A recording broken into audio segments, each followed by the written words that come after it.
सब गोविंद है, सब गोविंद है। अस्तित्व ब्रह्म है, ब्रह्म ही अस्तित्व है। जीव भी ब्रह्म का अंश होने के कारण ब्रह्म ही है। आओ इसे और सरल तरीके से समझें। हम अपने आप को क्या बोलते हैं? मैं के अलावा कुछ नहीं बोलते। दूसरों से अपनी मैं की पहचान माता पिता द्वारा दिए नाम से करवाते हैं। जब शरीर नहीं रहेगा, जब शरीर से मैं रूपी चेतन शक्ति निकल जाएगी, फिर आपकी फोटो द्वारा आपको याद किया जाएगा। आपके शरीर में कोई था जो ज्ञान व कर्म इंद्रियों द्वारा सब काम करवाता था, सब प्रकार के सुख दुख भोगता था। आपकी फोटो ऐसा नहीं कर सकती, क्योंकि उसमें मैं के रूप में चेतन शक्ति नहीं है। आपकी फोटो को परमात्मा ने नहीं बनाया, इसलिए अदृश्य रूप में परमात्मा आपकी फोटो में नहीं हो सकता। अपने मन के विकारों द्वारा शरीर को संसारक बंधनों में बांधा हुआ था। जब आपके शरीर में प्रभु की चेतन शक्ति थी, तब आपने अपने मन के विकारों द्वारा, अपने मन के अज्ञान के कारण अपने आप को संसार के साथ बांध कर रखा हुआ था, संसार से बंधे हुए थे। शरीर में जब तक वह मैं के रूप में रहा, प्रभु शरीर में जब तक वह प्रभु मैं के रूप में रहा, तब तक संसार में सुखों को खोजते रहे व उन्हें भोगने से अपने आप को शांत व संतुष्ट करने का प्रयास करते रहे।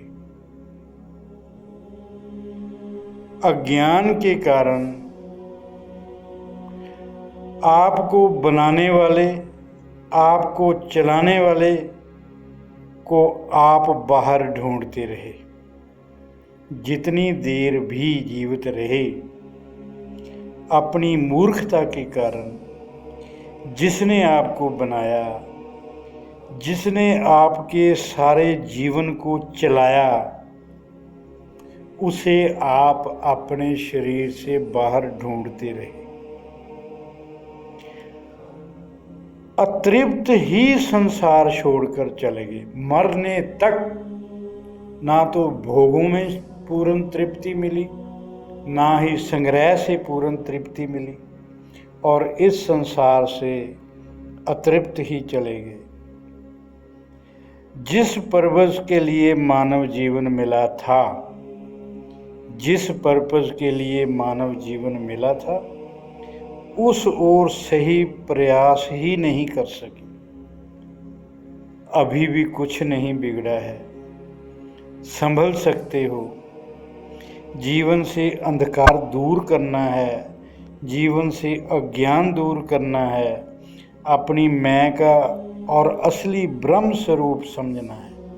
अपनी मैं को असली ब्रह्म का स्वरूप समझना है, अपनी मैं का असली स्वरूप समझना है। आप अपनी मैं को अपने शरीर से जोड़कर देखते हैं। आप अपनी मैं को अपने शरीर के साथ जोड़कर देखते हैं, उसे अपनी इंडिविजुअल मैं समझते हो, अपनी निजी मैं समझते हो। अगर उस प्रभु की अपनी निजी इंडिविजुअल मैं नहीं होती, मगर उस प्रभु की अपनी कोई निजी या इंडिविजुअल मैं नहीं होती, वह हर मैं कहने वाले में विराजमान है। प्रभु हर मैं कहने वाले में विराजमान है। हमारे शरीर की तरह सब प्रकार के प्राणियों के शरीरों में प्रभु मौजूद है।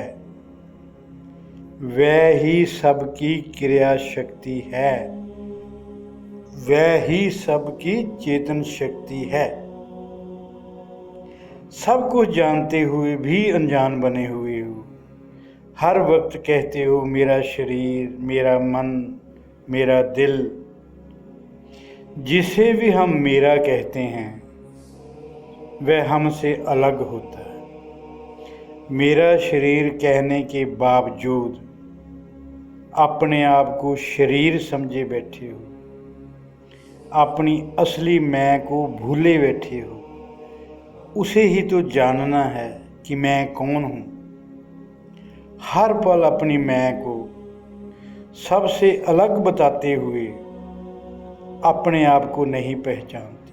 आप हर पल अपनी मैं को सबसे अलग बताते हुए ये मेरा, ये मेरा, ये मेरा, अपने आप को नहीं पहचानते। कई बार ये भी कहा मेरा शरीर नाशवान है। कौन नाशवान? मेरा शरीर अब जवान है, ये बूढ़ा हो जाएगा और बूढ़े होने के बाद ये मर जाएगा। ये शरीर परिवर्तनशील है, सदा एक जैसा नहीं रहने वाला। और ये सब जानते हुए भी कि शरीर नाशवान है, मैं नाशवान नहीं हूँ। इसके बीज जो बोलता है वह नाशवान नहीं है, वह परिवर्तनशील नहीं है। इतनी समझ होते हुए भी शरीर में जो ना खत्म होने वाली शक्ति है, जो कभी परिवर्तन नहीं होने वाली शक्ति है, उसे क्यों नहीं समझते? अगर अपनी व्यक्तिगत मैं से ऊपर उठकर सब में सब जगह परम चेतन को महसूस करें तो परमात्मा को सर्वत्र महसूस कर सकते हो। मैं चाहता हूँ आपके जीवन में ऐसा क्षण आए जब आपकी व्यक्तिगत मैं ना रहे, आप सदा अपने अंदर व बाहर उस ब्रह्म को महसूस करते रहें। और एक दिन आए जब अपने को ब्रह्म का अंश महसूस करते हुए ब्रह्म ही हो जाए। मैं पूरे विश्वास के साथ यकीन दिलाता हूँ, मन के विकारों को ख़त्म करके जब तुम पूरी एकाग्रता के साथ जप करोगे कि मैं ब्रह्म हूँ, मैं ब्रह्म का अंश हूँ, फिर धीरे धीरे व्यक्तिगत मैं खत्म हो जाएगी। आप केवल ब्रह्म ही रह जाएंगे। मानव जन्म का लक्ष्य प्राप्त कर लेंगे। मन को हल्का व शांत रखने के लिए सदा मन में याद रखो। मन को शांत व हल्का रखने के लिए सदा याद रखो, भूतकाल की याद नहीं, मैंने स्मृति मुक्त रहना है। वर्तमान में कामना नहीं, मन को कामनाओं, वासनाओं, अपेक्षाओं से मुक्त रखना है। भविष्य की चिंता नहीं, जिसने पैदा किया वो भविष्य की चिंता करेगा। पूरी तरह डोरी प्रभु के हाथ में। ओम शांति।